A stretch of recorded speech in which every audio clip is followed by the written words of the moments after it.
This sort of trust can only be elicited out of the mass population through fear. There was a war going on. There was no other way out, they were told. So what's wrong with printing greenbacks?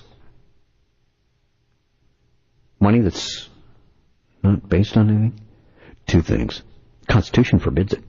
Any legal tender except gold and silver coins. If any provision of the Constitution is flagrantly violated in the United States for any reason, then an evil precedent has been established.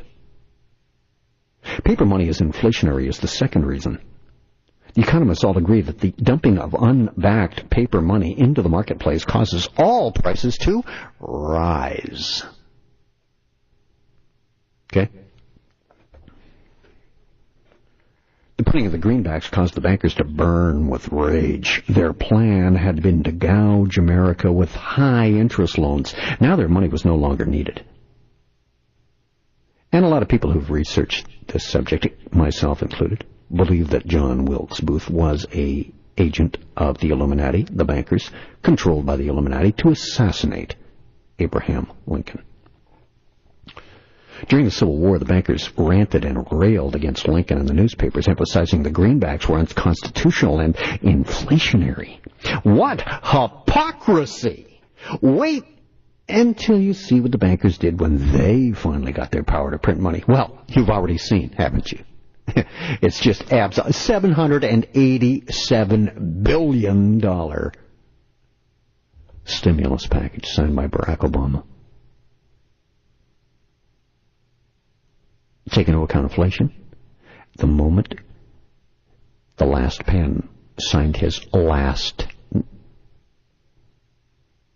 Barack Obama on that paper, making that paper law, that $787 billion morphed through inflation immediately to $7.9 trillion.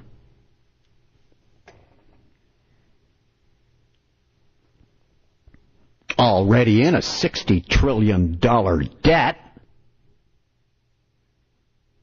What's another few trill?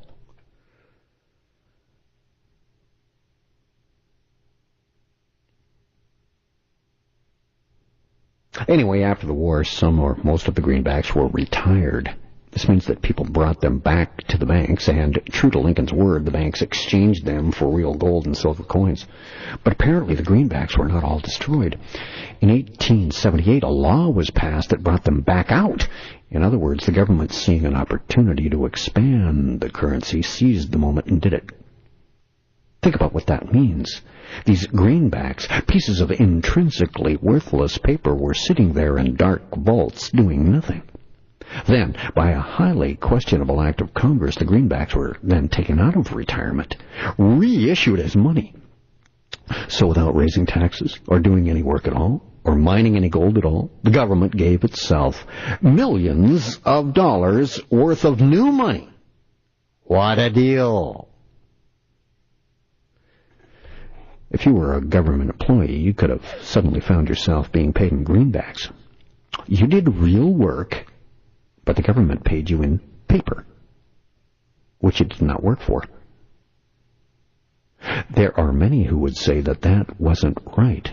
It wasn't fair either, other than according to the ancient maxim, might makes right.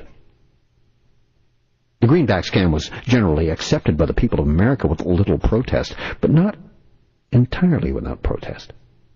Some people were furious. One of these men was Mr. Juilliard, who sold a Mr. Greenman 100 bales of cotton for $5,122.90. When it came time to pay, Greenman coughed up $22.50 in gold, 40 cents in silver, and $5,100 in U.S. notes, meaning greenbacks, intrinsically worthless paper. Juilliard refused to accept the paper from Mr. Greenman.